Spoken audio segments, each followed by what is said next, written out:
What is going on, everyone? Welcome to another very exciting episode right here on the MIgardener channel.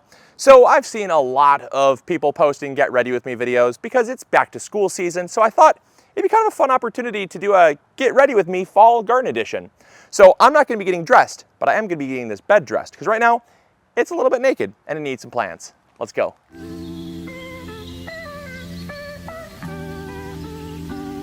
All right, so just like any face, you need a good foundation. And the good foundation for this bed is gonna be some compost. So I just took some bagged compost because our compost is not quite ready yet.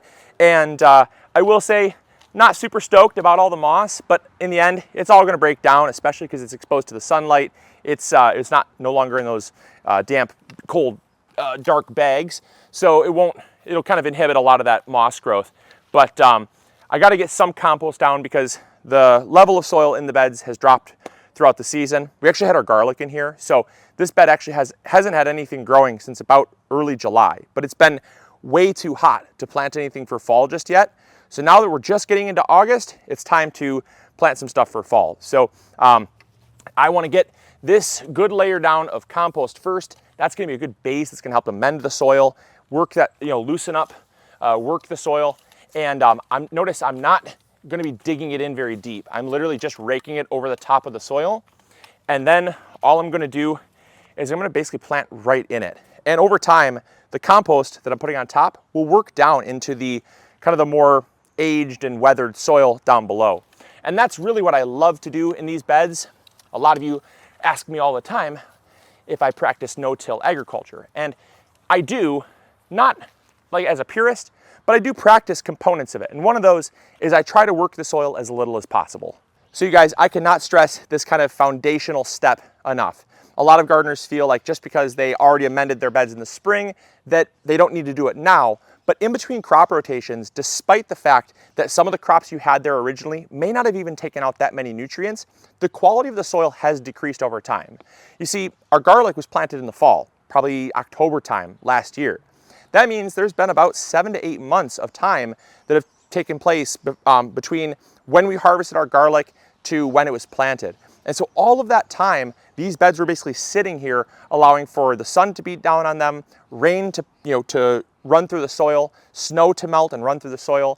And all of those things contribute to nutrient loss and overall kind of soil quality loss. So it's super important for us to re-amend, kind of build up that foundation of the soil again, so that when we do plant plants, even if they don't need that many nutrients, that there's nutrients there for them to access. It makes no sense to run your soil down on E like it's your car.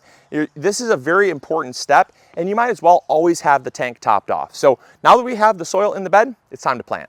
All right, so the next step in every makeup routine is concealer. Now concealer just kind of hides blemishes, right? But the blemishes in our garden, once we have the foundation down, is bare soil. We don't want bare soil in our garden. We want as much cover as possible. So we want to conceal the soil with plants. And so just like we have our kale here and our collards and cabbage, the soil is really well concealed. In fact, there's bare soil underneath all this foliage, but there's such dense foliage that weeds can't even grow. It helps to keep moisture in the soil, it helps retain the soil quality, and it helps cut down on things like weeds. So we really want to add that concealer to our garden. Now, for us, because we're still barely, we're just into August right now. There's not a lot of plants in our fall garden that we're going to be adding just yet. We do have some cabbages and stuff like that. We have some zucchinis that we're going to be planting in this bed, some zucchini and summer squash, and some pole beans that we're going to be growing up our cattle panel trellis. But as far as fall gardening goes, we're just starting to get the ball rolling with planting a fall garden. So it's going to be taking shape as we kind of progress into midsummer, late summer, because there's a lot of plants that we still need to get going, but it's just still way too hot. I mean, today we're probably talking, it's probably like 80, 82 degrees today. So it's quite warm, and most of your cool weather crops are not gonna love that weather. But anyways, we gotta get this bed concealed so that it doesn't deplete the quality of the soil. Now you'll notice we are planting from our cell packs here. Now we planted these cell packs out about a week and a half ago or so. And basically we left them outside. We didn't grow them underneath grow lights. A lot of you have asked me if I prefer to grow under grow lights for my fall garden or outside. And I said in the video, if you watched that video, that I prefer to grow outside if possible because we're given this free resource, the sun. You just have to do a few things to kind of guarantee your success because the sun is so much stronger. It is quite a lot hotter. And so we used garden soil in our cell packs here. And so you'll notice that the soil itself doesn't really hold a super loose ball.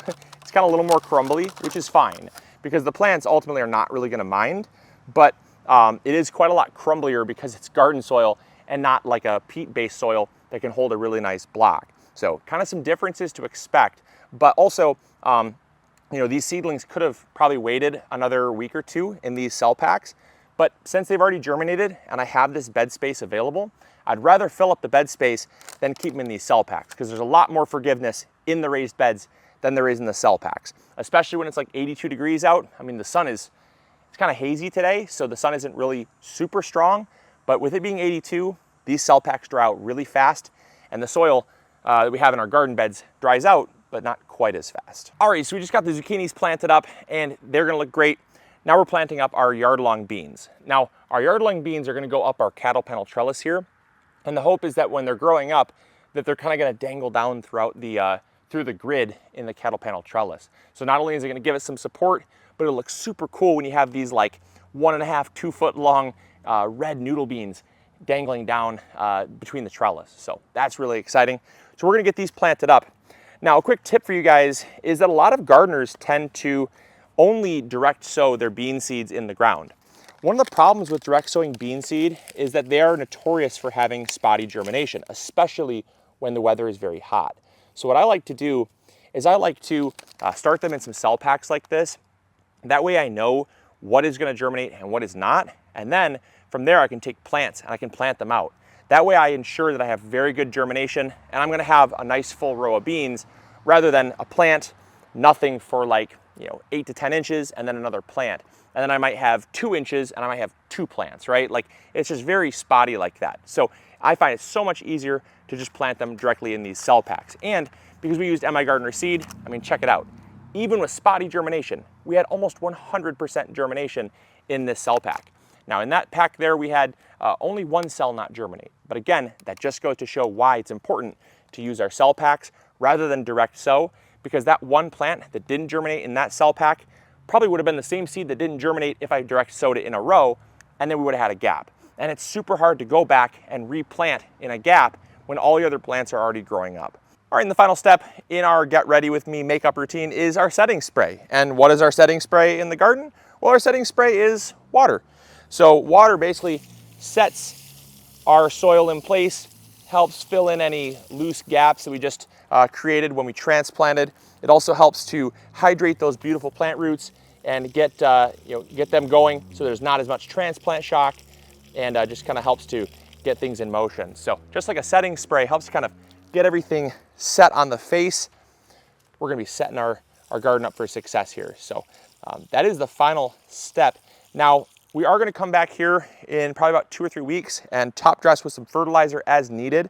But because this is our fall planting, I didn't wanna just fertilize right off the bat because we did fertilize our garlic initially. And I never like to fertilize if my plants don't need it. So I always kind of let them show me what they need. If they're starting to show some signs of yellowing and slow growth, that's when I'm gonna come back with a nice dose of trifecta, get them going. But because I just added a bunch of fertilizer in the spring with my garlic, and because they don't use that much nutrients, I'm guessing that there's probably still quite a bit of trifecta left in this bed that the plants have not taken up. So that's gonna be available kind of in the piggy bank, if you will, for these plants to take that up. So I'll kind of wait a couple weeks to kind of see how that goes. But as far as fertilizing goes, that's on standby. Everything else is a go. So I hope you guys enjoyed. Thank you so much for getting ready with me for fall. And we're gonna be bringing you guys along for a lot more fall garden prep as the season kind of cools down. So we're just getting into August. August is historically the hottest month for us here in Michigan. Most hot and most humid months are right in August. So once we start getting into mid-August, late August, that's when you're gonna see a ton of planting for fall, because then September brings about a beautiful change in weather. cooler, less humid, so many more plants we can grow, and I'm excited about it. So I hope you guys enjoyed. Hopefully you all learned something new. If you did, make sure to hit the like button, subscribe if you haven't already, and let me know in the comments box down below what you're planting in your fall garden. As always, this is Luke from the MIgardener channel, reminding you to grow bigger. Take care. Bye.